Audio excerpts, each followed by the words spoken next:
There's a lot of good info on elimination diets in the food sensitivity and intolerance space, but most of it assumes that you'd already know if you had a food allergy. I had no idea I had multiple allergies and caused myself dangerous reactions. Luckily, I survived, but there have actually been cases that people have died.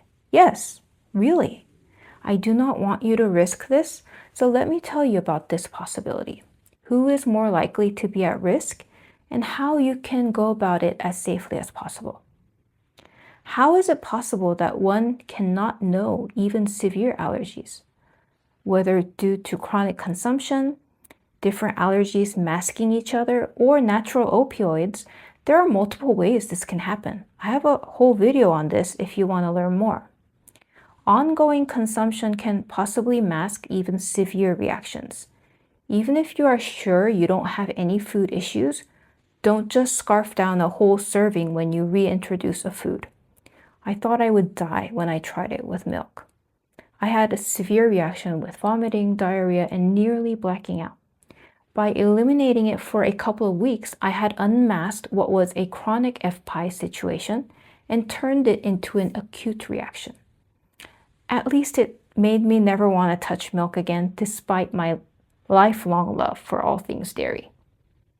Since I drank milk my whole life, I had no idea I could be allergic to it.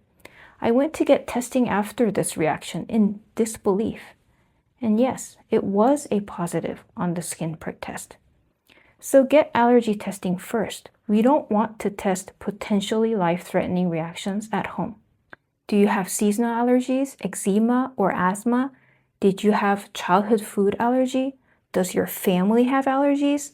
This warning is especially relevant for you. And it's not just me, one patient's experience saying this. Sadly, there have been reports of fatal reactions in the research literature that people with atopic tendencies may lose tolerance and start reacting harshly to foods after an elimination diet. So if this sounds like you, please take it seriously. Do whatever you need to do to get allergy testing first before going on an elimination diet of your suspects. If you just started wondering if you have hidden allergies and still need to find your suspects or consider testing, you might want to watch my last video first. If your allergy tests are positive and turns out you do have IgE in your system, that is the hallmark of classic allergy.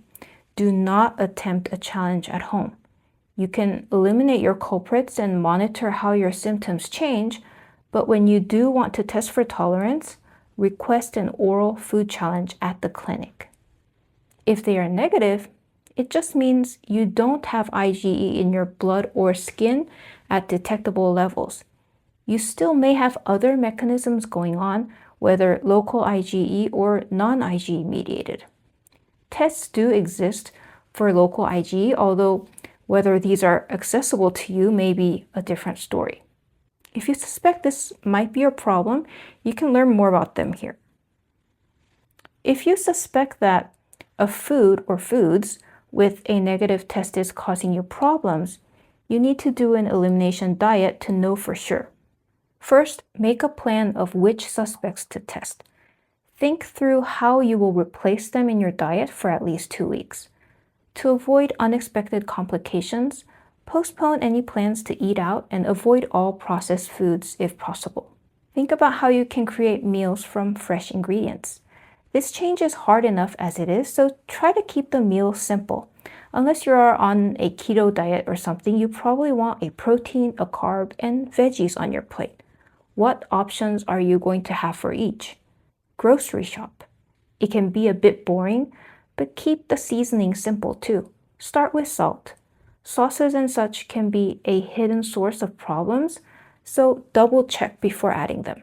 Record everything you eat and your symptoms. Personally, I started feeling a difference after about a week or 2, but from other accounts, especially with delayed allergies or autoimmune disease, 6 weeks is the longest I've seen recommended, and if symptoms don't change after 6 weeks, it's unlikely that that was the culprit. For IBS specifically, you may be able to find your triggers in as little as 5 days per research introduced in this video. If the symptoms have reduced considerably or disappeared for at least 5 days, then challenge testing can begin. Be very careful when you reintroduce a suspect food. Even if your allergy testing is negative, be very careful and start with tiny amounts. In an ideal world, even this would be done in the clinical setting as an oral food challenge, but it's not accessible to many of us, especially when the allergy test is negative. So here's how to do it as safely as possible. Have someone be with you, at least for the first few hours, because the more severe reactions are likely to happen faster. Wait to see if you have any reaction before trying a little bit more. If you do feel a reaction coming on at any point, stop. If not, slowly add more until you reach a typical serving size. Basically, you are replicating an oral food challenge at home. Unfortunately, how slowly you take this depends a lot on your version of allergy. IgE-mediated reactions will likely show up within minutes. FPIES reactions tend to start in 30 minutes to a few hours. Other non-IgE-mediated allergies can take even longer. If you have any idea how fast your reactions come, you can follow that. If you tracked your diet and symptoms, you might know this. If not, start tiny, wait a few hours, double your dose, wait again, until either you have a reaction or you have had a full serving. Observe over the following days to see if you have any really delayed symptoms. Unlike milk, my extreme shrimp reaction happened after I got allergy testing done. When the skin prick test came back negative, I assumed I read too much into my tracking data.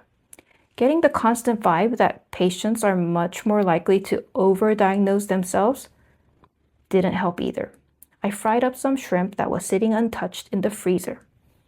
The happiness of adding shrimp back in my diet lasted a mere 30 minutes before turning into agony.